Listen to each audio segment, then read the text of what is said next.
Please welcome Bill Thompson. Bill. Hello there. Hello there. Thank you. Thank you for the introduction, and it's very good to see everybody here. As you heard, I work at the BBC, where I work in BBC Research and Development, and we are obviously actively engaged in trying to think about how the internet can best serve public institutions like ourselves. We're fortunate today to have an extremely expert panel who will be addressing the big questions about the future of the internet and Europe's role in what we called post-COVID-19, as in after the start of COVID-19, because obviously we don't yet know where it's all going to be finishing. And so each of the speakers has been asked to do a quick 2 or 3 minute introduction, and I'm now going to call upon them to do that, and I'll introduce them as they go. So our first speaker, and I have lost my form, there it is. Our first speaker is Dr. Mara Balestrini. And Mara is a human-computer interaction scholar and digital transformation specialist who works as a consultant for the Inter-America Development Bank. She's been Cabinet Advisor to the Secretary of State for Digitalization and Artificial Intelligence at the Government of Spain, and a Chief Executive Officer at the innovation agency Ideas for Change. And she's going to speak to us for a couple of minutes about her thoughts about where next. Mara, can I turn over to you, please? Thank you very much for this invitation. When you asked me to put together this 3 key points on what I think should have changed about the internet by 2030, I had a very long wish list, but I had to select only 3 there. So I think after having given it a thought, I truly believe that for 2030 there are 3 things which I believe are fundamental, and we need to set in place if we want to really achieve the aims of the next generation internet mission. So the first one is to finally have a well-instrumented EU sovereign identity for personal data governance across platforms and services. This is urgent, that we're able to put forward a new model for personal data governance. A second thing that I truly believe we need to have achieved by 2030 is to have an EU federated ecosystem of cloud services such as Gaia X to really infrastructure data pools and enact the EU data strategy, having a solid ecosystem that allows us to compete with China and the US. And finally, we need to have solid digital rights set in place and privacy by design, e-government services and standards across the EU. These are 3 things that I've been working on in the past years. I still believe that we truly need to go the extra mile to ensure that we achieve this, to really have a flourishing NGI ecosystem in the future. Thank you very much for that, Mara, and thank you for keeping it so brief as well. So sovereign identity, federated cloud ecosystem, digital rights, excellent. Let's hear now from Anu Bradford. And Anu is the Henry L. Mosif Professor of Law and International Organization at Columbia Law School and the director of the school's European Legal Studies Center. Also a senior scholar at Columbia Business School's Jerome A. Chazen Institute for Global Business.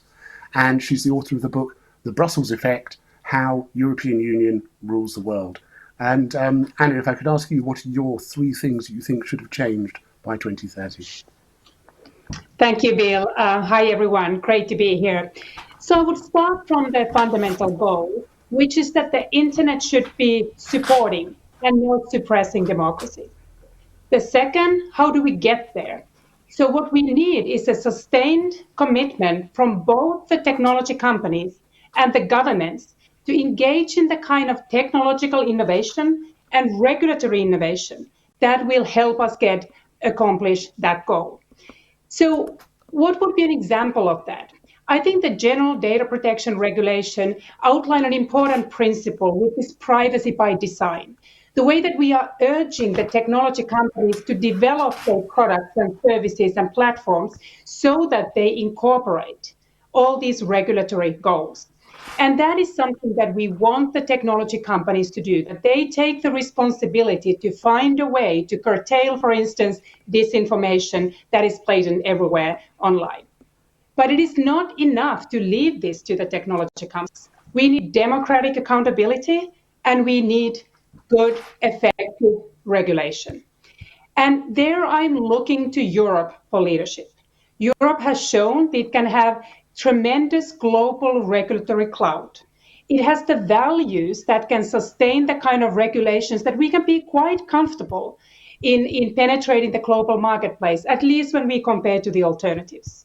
I think that the American techno-libertarianism has shown its limit in how we regulate the internet. We certainly have concerns if the Chinese digital authoritarianism would dictate globally what kind of content and how that is regulated online. So there is space and need for the European digital paternalism to also show us the way forward. But my final thing, and this is a call for Europe, that it is not enough for Europe to be the world's regulatory superpower. It cannot just be the referee in these technology wars between US and China. It needs to get on the field and play the game as well. And it needs to play defense and it needs to play offense. So in addition to having the regulatory frameworks and writing rules for the internet, it also needs to invest in the kind of innovative architecture and infrastructure for the entire Europe, which means that we need to have solid, strong, innovative universities. We need to have proactive immigration policy that brings the world's talent to Europe to innovate. We need to complete the capital markets to be able to fund those innovations. Those are just few policies as examples of what it takes so that we can be both the regulators and we can be the innovators. Thank you very much for that very strongly expressed and very clear perspective. I think the idea about both technical and regulatory innovation is something we'll come back to in the conversation. So thank you for that. If I could turn to our third panelist now, Axel Voss, MEP. Axel has been a member of the European Parliament since 2009, and in his capacity as coordinator of the Committee on Legal Affairs, he focuses on digital policy, including data protection and artificial intelligence. Axel, could I ask you for the three things that need to change? So I hope you can hear me very well. So at first I would say we have to change our mindsets. Europe has to act as one if we would like to survive between the superpowers China and US regarding in digital questions. And we need to have competition on eye level here. And so for me, as I already said, is a kind of a question of surviving. So first, mindsetting changing in the political leader level. And then secondly, we need the courage to take up these challenges, these competition. So then we should have timetables to come up with a wonderful infrastructure like 5G, 6G broadband everywhere throughout the EU. We need to have this ecosystem regarding what's already has been said by Anu, regarding also the cloud situation. We have to have an infrastructure, a European infrastructure already here.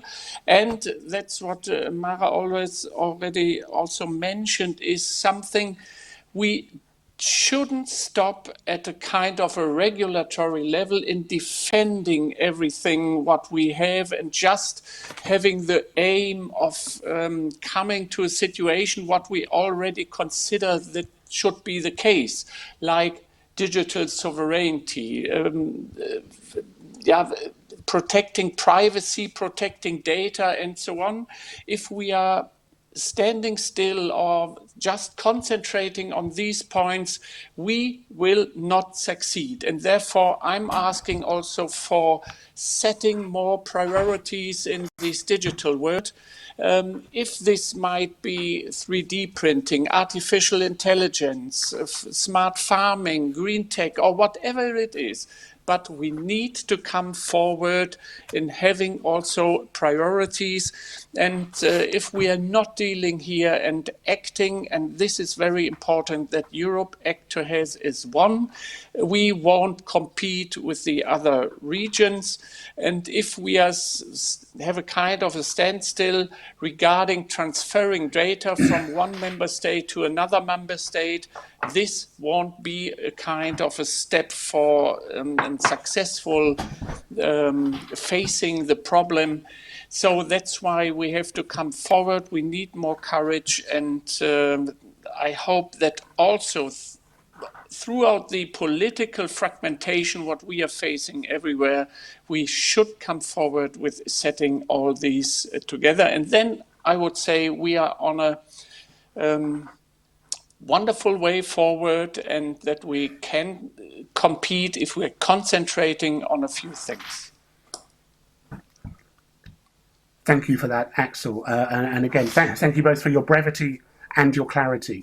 I think this idea about mindset and how the European Union and Europe thinks of itself in order to take on these challenges is going to be an important thing. And obviously, we hope to come back to that in our conversation shortly. Our fourth panelist is Thomas Zerdick. Thomas is head of the Technology and Privacy Unit in the Office of the European Data Protection Supervisor, and there he deals with technology and privacy foresight issues and digital sovereignty. Previously, however, he was a member of the Cabinet for the Commission's first Vice President, Timmermans, and was responsible for issues relating to the rule of law and fundamental rights. And at the European Commission as Directorate General for Justice and Consumers, he was a key member of the team that prepared and negotiated the General Data Protection Regulations and the Police Data Protection Directive. So obviously he's incredibly well informed about the issues of data protection, data sovereignty. Thomas. Yes, good morning, Bill, and thanks for inviting me as well. Thanks for letting me dream, but the three things which should have changed about the internet by 2030, easy for me. By 2030, first thing, privacy problems should be fixed. Tracking of individuals should have fully disappeared. Why is that? Because obviously the EU's data protection and privacy legislation will be uniformly applied and heavily enforced, but not only because of that, because the rest of the world will have realized that data protection is not only a fundamental right, but it's also essential for business on the internet. And that's why in 2030, I see the United States and China, amongst others, to have comprehensive privacy laws.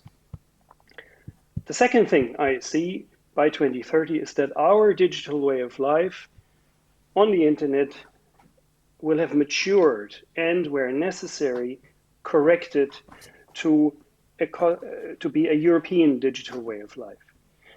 Our day-to-day technology, such as the stuff we use for video conferencing or for instant messaging, they by 2030 will either be developed in Europe or will be developed by those software makers which embrace universal values such as fundamental rights, data protection, or non-discrimination. And I see governments, regulators, civil society, and technology experts working hand in hand to achieve that. That brings me to my third point, which should have changed about the internet by 2030. Technology in 2030 will be designed from the beginning, from the onset, so that it is truly needed and used as a tool. Technology is a tool, and therefore these tools should be there to achieve something good for the individual or for the public good. For example, with apps or artificial intelligence. So those are the three things I see in 2030, and I'm looking forward to the discussion. Thank you for that. And again, thank you for your clarity. And also, I have to say your optimism, which is heartening, because it's often easy for us to look at the state of the network today and think what's happening on it and despair. We now have some time for conversation and discussion between us. We'll also have some time to take questions from our audience. Please put your questions into the chat at the website at Hopin, and then they'll be passed on and we'll be able to take them later. If I could start with all of you, the premise for this panel is 2030 after COVID-19. And I wonder whether I could ask each of you whether you think that what's happened with the SARS-CoV-2 pandemic and the public health measures that have been taken, our increased use of the network, our reliance on the network, has accelerated changes that were happening anyway, or whether it's actually able to lead to a different way of thinking about how we embed the internet and these technologies in our daily lives. I don't know if I could perhaps begin with you, Anu. Sure, thank you. So I think you're absolutely right to think that this has accelerated. It has accelerated not only our awareness of how dependent we are on technology and how important it is to get it right. Technology both as a challenge and as a solution. And I think when we talk a lot about privacy, and I wholeheartedly agree with this idea that by 2030 we should not consider privacy to be a problem. It has been internalized by governments and the companies alike. But I think that COVID-19 has highlighted the important trade-offs when we think about, for instance, the contact tracing and the way that we can deploy technology to help us out of the pandemic and help us open our societies. But at the same time, we are racing against the time, trying to make sure that we can get there fast.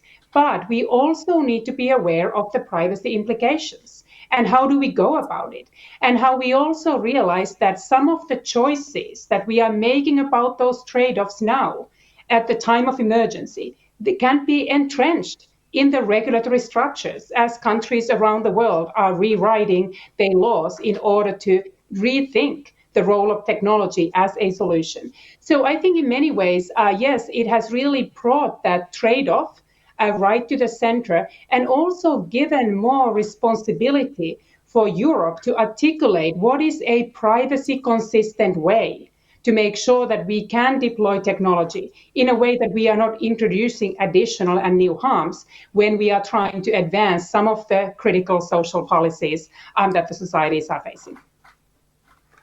Thank you for that. Axel, I wonder if I could ask you as a parliamentarian whether you think different things are going to happen as a result of the pandemic. So what I have noticed is from the beginning that there was more a kind of a national handling the crisis and not a European one. So that's why I think there's a kind of a lack of leadership, not only in the member states, also in the on the European level, to bring all this together. Now we have a kind of these Corona apps in a different way, and this is not working, but everyone should have known this from the beginning, and that's why I think the situation is more complicated than we thought from the beginning. I know it was a shock for everyone, but after 1, 2 or 3 days, probably we should have known it better, and seeing a pandemic has to be managed by the EU level. And so that's why I'm approaching this somehow differently in saying we need more, and this is what I'm referring to my first point I have done. We need to have or see Europe acting as one. Otherwise, we won't have these cross-border issues not be really good managed. And so the pandemic situation itself, I know it's tricky because the competence, legally speaking, is by the member states. But again, this is a problem what is affecting throughout the EU, everyone. And so we need here more a kind of a consistent acting on this European level. Thank you for that. Thank you again for stressing that need for consistency. Mara, what are your views on this? Absolutely agree with my colleagues. First of all, the COVID crisis has absolutely accelerated digital transformation, and that some things that we knew could be done digitally, but we still wanted to have in paper-based format, had to become digital from one day to the other. And I truly hope that there is no way back from that. So on the one hand, I welcome the acceleration of these digital transformations, and I hope that they will continue and improve. Now, the second thing that I'm less optimistic about, and I agree with the previous speaker, is that I think that one of the key things that were demonstrated by this by the pandemics is that the scale and the complexity of the challenges that we have is not doesn't map onto the level of competencies and the level of and the type of governance that we have put in place. We need the European Union to be able to step up and take leadership, because these are global challenges. They are super complex, and because it's we need to at the European level be much bolder to tackle this consistently. Otherwise, the competencies of each national and regional and municipal levels really hinder the possibility to deploy actions altogether in a timely and effective manner. The third thing that I'd like to address also connects to something that Anu said. I think, on a positive note, the pandemic demonstrated the level of awareness that our citizenship has in terms of privacy, and I experienced with a lot of anxiety and yet hope the debates about COVID tracing apps, the debate on whether to use centralized or decentralized protocols was very rich and did not happen in Asian countries, did not happen that much in America, but it was very, very strong in Europe, demonstrated that people have a level of awareness regarding the trade-offs of using technologies and the challenges associated with digital rights and surveillance. So I think that this truly demonstrated we are in good shape for having a very strong, solid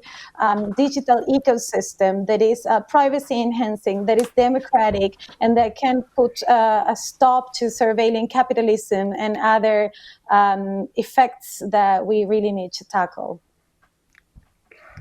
Thank you for that. And I have to say, I'm heartened by your optimism and also your analysis there. I wonder then if I could just ask our final speaker what your view of it, Thomas, is, both what the others have said and your perspective on the potential transformative impact of going through this pandemic. Thanks, Bill. I stay on the path of being optimist because actually I agree with my colleagues on the panel that this has forced us to focus. This pandemic, this crisis has forced us to focus on the role of technology. And actually, we have seen that this intensive discussion has brought out private companies to come to the forefront of developments, for example, by developing a proximity tracing app framework, which is now embedded in operating systems, which is very privacy friendly. So from that perspective, in Europe, indeed, there was an advantage. Data protection has been harmonized. It exists on an EU-wide level. And data protection, as we have seen, is no obstacle to fight the pandemic. On the contrary, it facilitates fighting the pandemic, because if you have a proximity tracing app which creates trust, then you're more likely to gain the trust of the individual who downloads it.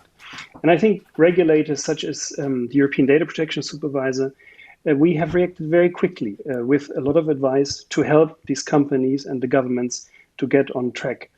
And what we've also seen, and I think that is really helpful, because we're focused, we've seen that technology is such is no solution, it's no panacea. It's a tool, it's a piece of the puzzle. And we can craft it.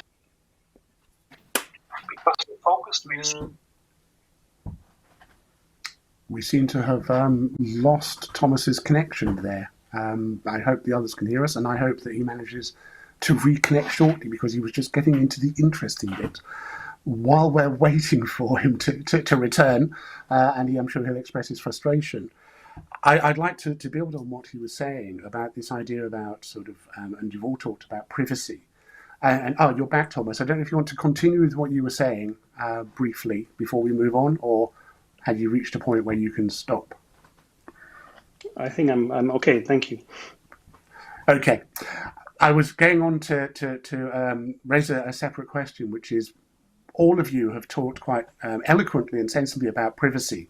And it is indeed the importance of personal privacy and data privacy is a core part of what you might call the European way, the third way of thinking. And one of the challenges that faces the European Union, the Commission as it develops the next generation internet, is the conflict, a potential conflict with what you might call the .us, the Silicon Valley model, and the Chinese model, that .eu sits in the middle.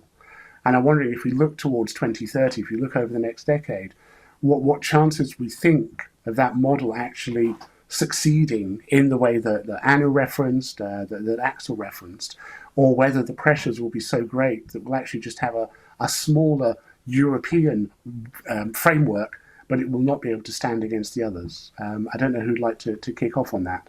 But perhaps you, Anu, actually, because you referenced it earlier. Confidence in the EU's ability to continue to regulate the global marketplace.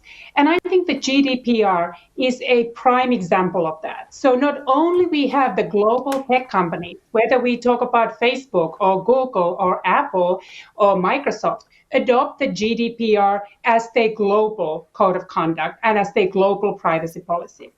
But we also have governments around the world that have followed the GDPR's template in entrenching those key privacy norms into their domestic legislative frameworks.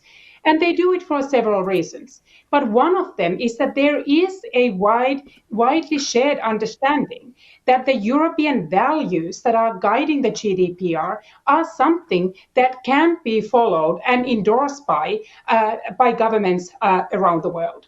So I think in many ways the GDPR has been a win for the EU. It has been a win for privacy advocates. But I think the ones who are the biggest fans of the GDPR also need to be its most committed critics to make sure that whatever is not perfect with the GDPR needs to also be addressed. And the particular concern that I have is that there has been an inadvertent side effect of entrenching the power of the big technology companies. The GDPR is very costly for small companies to comply with. I am not worried about the big Silicon Valley companies' ability to comply with the GDPR. But those are some of those unintended effects, side effects. They still leave us with a massive net benefit with the GDPR in place. But I am inviting all our parliamentarians to continue to examine the effect of the GDPR and make sure that it evolves in a way that best serves the society, the interest of competition in the marketplace and the interest of safeguarding the fundamental right to privacy. But I think the EU is in a position to continue to provide that leadership, and we have a lot of evidence that the governments around the world, very different types of societies and governments, have already signed on to the leadership that the EU has provided. Thank you for that. Mara, would you like to pick up on that and just think about sort of, again, how Europe will compete effectively, whether Europe can compete effectively?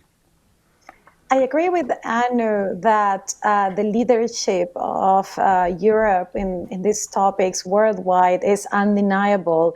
In fact, I'm very happy to know that in Latin America, which is where I grew up, countries like Ecuador, for example, are deploying decentralized contact tracing apps following the example of Europe much earlier than some European countries. And they are, for example, also looking at, in Uruguay and in other countries, they're looking at GDPR and envisioning ways in which these principles can be integrated into their national data protection legislations. While I understand and I celebrate that this is true, I also agree that we cannot remain as referees here, and we need to play the game. And we need to have SMEs and big companies that thrive in the digital economy, and that lead by example, and that are also able to be profitable with these principles. And doing this requires politics, it requires decisions, and requires infrastructures and investment. And this is something that we cannot overlook.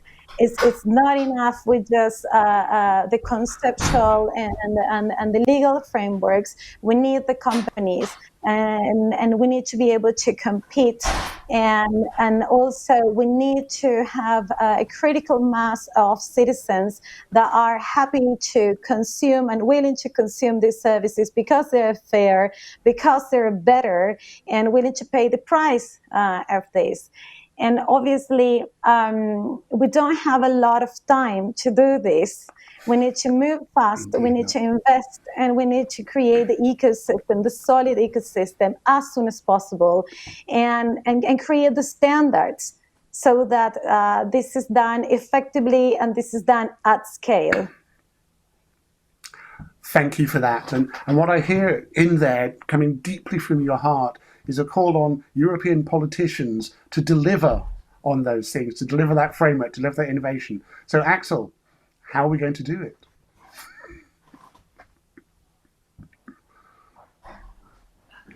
Yes, You seem to be... Anno and Mara. So, but although I think they are still too polite in expressing all these problems what we have, I think we have to be more radical after all these years and trying to regulate something what might be at the center of everything what we are doing, but we have to go on. We have to be more encouraged and to go further than this.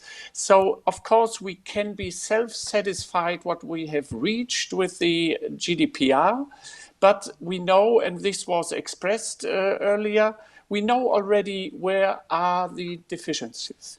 And so that's why I would say we have to have the courage again, also on this political level, and reopening on a very specific situation, on some articles or whatever, not the whole thing, just concentrate on some points to improve this. But at the end, so far, I haven't seen anybody on the commission level or so, also on the political level, in saying, oh yes, we have to reopen some of these articles to improve this. No. And that's why I sometimes have the feeling, oh yes, we might die in beauty somewhere, knowing that we could have been better, but we are not doing this for some reasons. And that's why I think we have to move on. We have to concentrate, and what was mentioned already, to get a better situation for our SMEs. And also what I'm really missing from the beginning, and we hadn't had the majority for this at the end, but a better balance between protection of privacy or data and the innovation level. So if you're looking now to the situation, you can't hardly transfer data of corona lung scans from Austria to Germany. And this is ridiculous. And that's why we need to improve the whole situation also here. And also, of course, this is not the only point what we should consider, but if you're referring to privacy, then this is the one. Even the e-privacy proposal, it's come to a kind of a still stand somehow. But this is also something I would say we shouldn't now split the whole legal situation into different legal tools. No, we should also add something to the GDPR regarding e-privacy and having a kind of a coherent system. But we are now more than less on our way and splitting everything and making it more complicated than necessary. Thank you for that, and I appreciate your concerns. I'm going to turn to Thomas now. I don't want this whole session just to be about privacy. I know you helped author GDPR, so you will have something to say, but I would like to keep things broader in terms of the geopolitical issues around Europe, China, the US, and other potential aspects of what could be a splinter net. But Thomas, the floor is yours. Thanks, Bill. I think nobody likes the word splinter net. That's clear. But I also agree with my colleagues, Mara and Anu in particular, that the EU should be stepping forward, should take leadership, not just as we have done on data protection, but also on having the possibility for each individual on the internet to lead the normal digital lifestyle, which is respectful of individuals.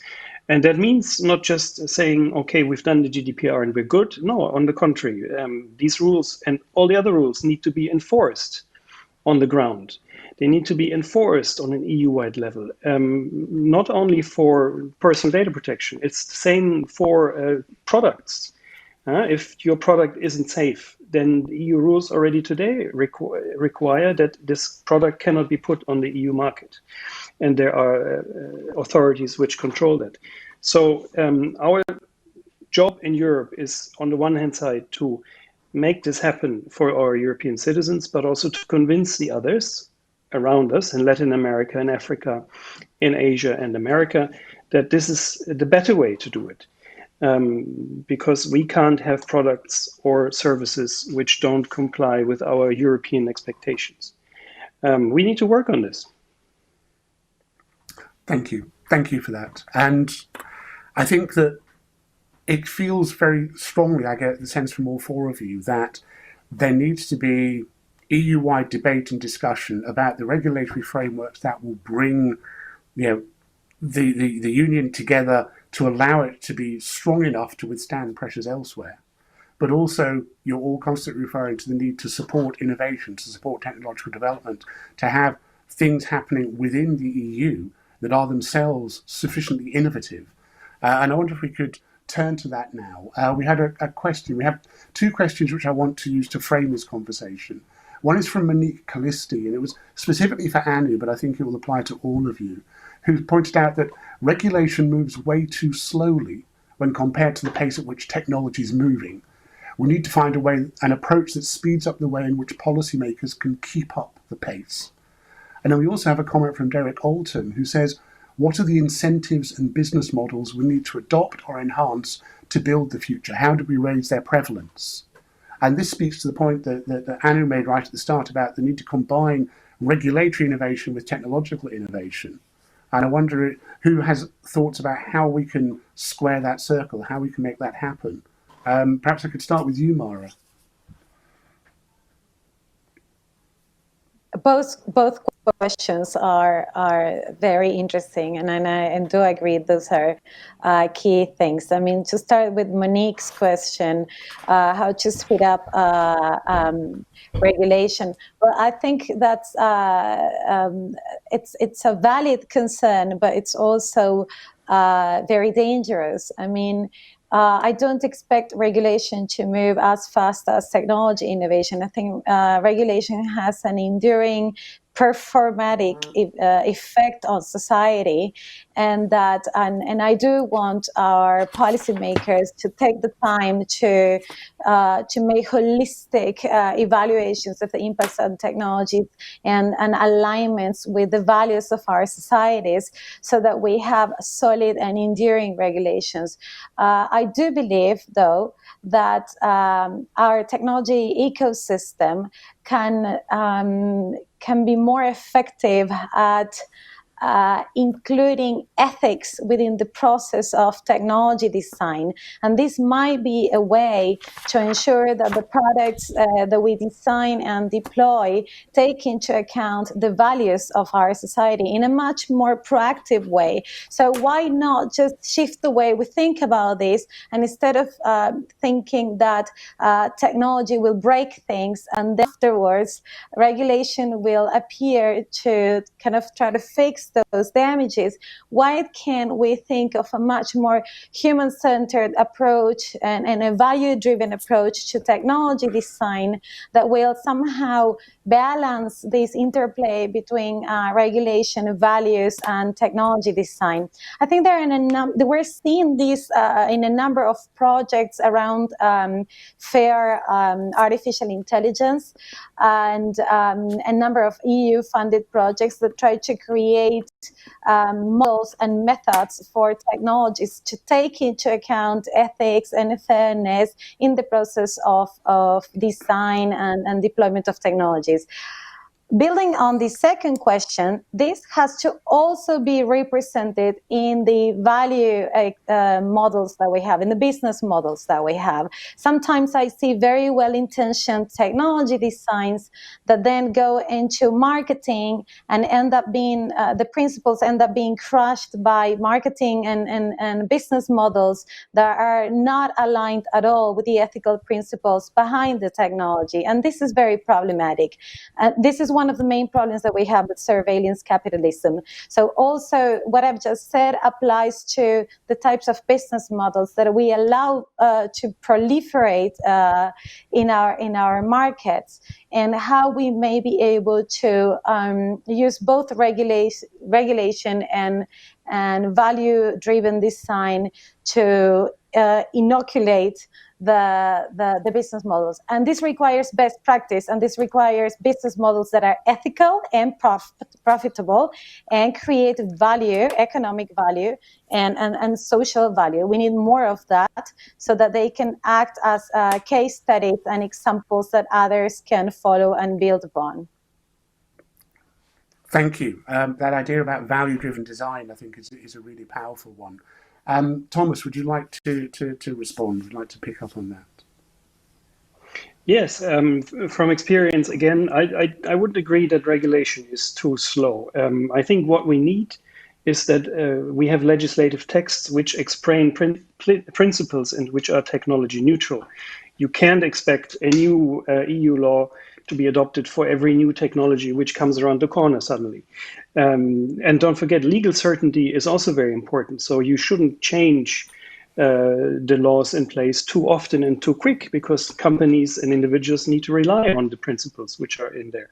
So that's why I think it is more important to be quick and efficient to apply the principles in legislation to new situations. And this is what the task is of regulatory authorities and data protection authorities, for example.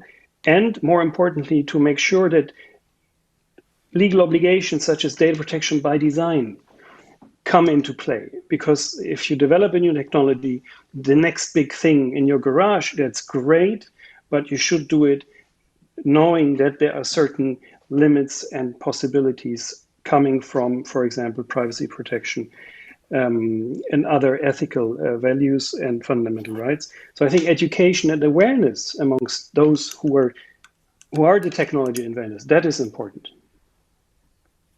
Thank you for that. Axel, is this something which resonates with you? So, of course, I'm totally agreeing that our process as a legislator is too slow. So we have to focus more on pragmatic catching up also the technology developments or revolution, and therefore we should also think about how we can restructure our legislative process in a way. And so we are much too ponderous. If we are looking to the GDPR, from the first consultation till entering into force, it took us 10 years. And so now we will probably think about AI in these every aspects for another 3 years when it comes to kind of an end to these probably. And this is much too long. So I would say we need a kind of shortening our procedure in a way, or coming up with a kind of a fast track where we might have kind of guidelines setting and then saying, but we will still legislate on this. But if you're applying to these guidelines, you won't be in trouble. Something like this. There might be other ways, but we have to think about how we can change the whole situation in a way. And this is what I have seen from the beginning of this term, or when the Commission has been installed, etc. That the Commission then was coming up with, we should do a moratorium regarding face recognition. And now this is what I think, this is not what we are here for. We are there to solve the problems instead of postponing these. And I would still consider, in general, we know what is right and what is wrong, and therefore we should build on some fast-track guidelines and saying how we should go forward. I know this is not meeting 100% legal clarity, but this is giving a kind of a direction where we might end up in a kind of legal clarity. And once again, if we are thinking just on privacy protecting levels and not on the competition level, we are out of business at the end. Thank you for that, Axel. Your frustration comes through. Anu, could I ask you to speak on this topic? Right. So I agree with the speakers that I share the concern on the too slow regulatory process. But I think there are a couple of advantages that the European Union has that helps it then move rather swiftly and with enough experience once the regulation is in place. And the reason is that most of the EU regulation is not drafted first time in the hallways of Brussels. It emanates from individual member states that already have tested many of those regulations, that have gathered the kind of experience in what works and what doesn't. So by the time it comes to Brussels, we are able to build onto, like in privacy, what Germany had done, what France had done, what Sweden had done.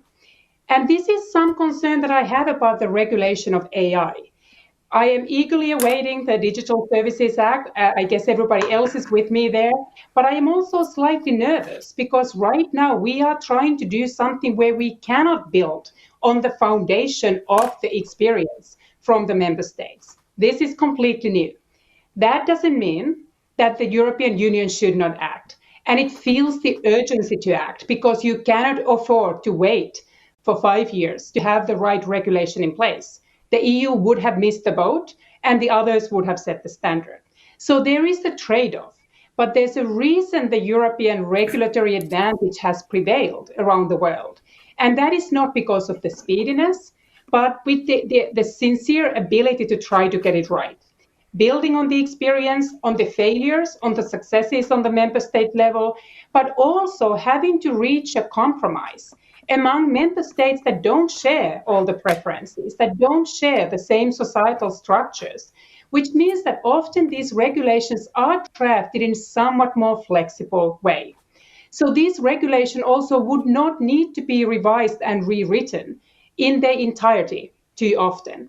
And the idea is that we have big enough of a framework that communicates the values, the key principles, so that the companies can adjust and innovate based on those rules, but in a way that at the same time gives more longevity for the regulations that emanate from the EU. Thank you for that. That was really helpful. And this conversation that you've all been having about the tension between the need to innovate and the need to support technical innovation whilst having clarity of regulation, particularly at a time when the world seems to be changing very quickly as a result of COVID-19, is, I think, something that's come through very strongly throughout our conversation. We've now reached our time, and so the last part of it is to ask each of you to give a short closing statement, as it were. And we asked you beforehand to think about the challenges that are faced, the principles that might underlie our approach, and the things we're not paying attention to. Some or all of those to guide your conversations. And so perhaps I could start with Thomas and ask you for your closing statement. Please keep these relatively brief because we are on a timetable.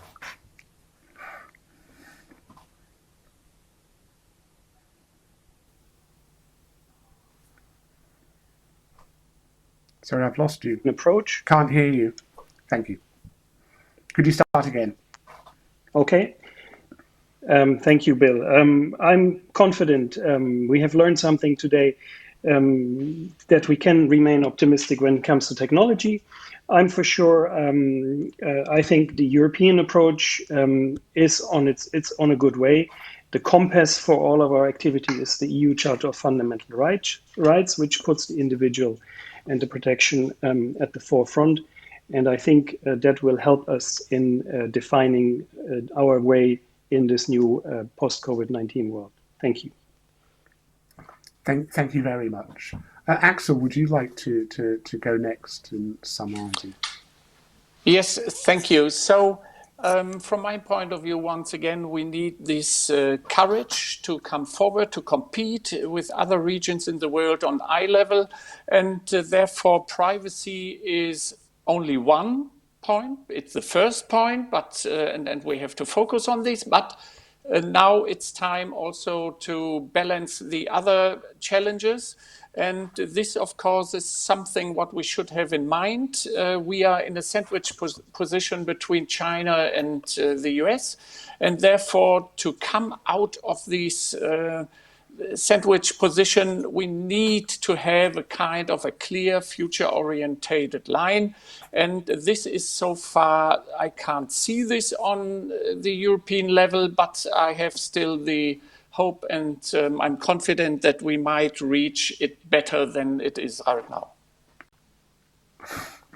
Thank you. And thank you for that expression of confidence. I do think that there's this sense of optimism and a sense that we can push through on this is something that's come through, even despite the frustrations that some of you have expressed.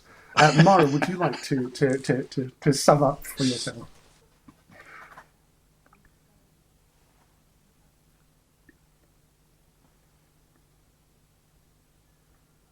I truly hope that we do not miss this unique opportunity that COVID has given us, and to accelerate the digital transformation of our governments and our companies, because it would be if we did back to the business as usual. However, I would also like to address that I believe that this mission-orientated approach to innovation, it's a huge opportunity, and that we might need to focus on a number of missions or moonshots that are fundamental to our economy and our society, and focus on delivering huge innovation there, because we need at this point to demonstrate that we can do it, that we can achieve results, and that we can have a leading position, and rather than being sandwiched between China and the US, requires having a mission-oriented approach, setting priorities, setting good, fast governance mechanisms around how to reach those priorities, and going for it with a lot of courage. Thank you. Informed courage seems to be a good theme for the day. And perhaps I could ask you, Anu, now to give the final summation. So I love the invitation for courage, so let me build on that. And I want to invite Europe to have courage where I have thus far seen probably least of that courage. And that courage should be to double down on globalization at the time of COVID, when many see that the globalization is taking a hit. And there's a particular way that we could harness globalization for the benefit of the digital future of Europe. And that is really to make Europe the go-to place of the world's talented, diverse innovators. And this is a great opportunity for Europe when the United States had for decades benefited from being the hotspot for the world's innovative talent.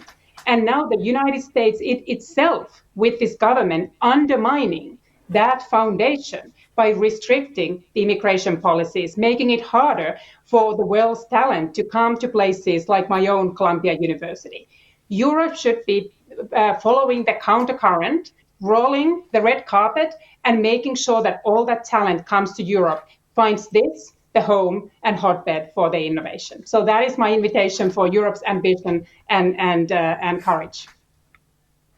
Thank you so much for that, and I suspect that those listening will want to take you up on that invitation.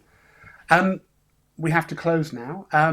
We had many interesting comments in the chat space on the website, so if you get a chance, please look at those, particularly contributions from Henry Story, Katja Bago, Maeve Walsh, Janet Gunter, and James Richards, all of whom were picking up on the points you were making and taking it forward. So thank you. And thank you finally to my panelists, Mara Balestrini and Bradford, Axel Voss and Thomas Zerdick. I'm Bill Thompson, handing you back to the studio, as we like to say on BBC World Service.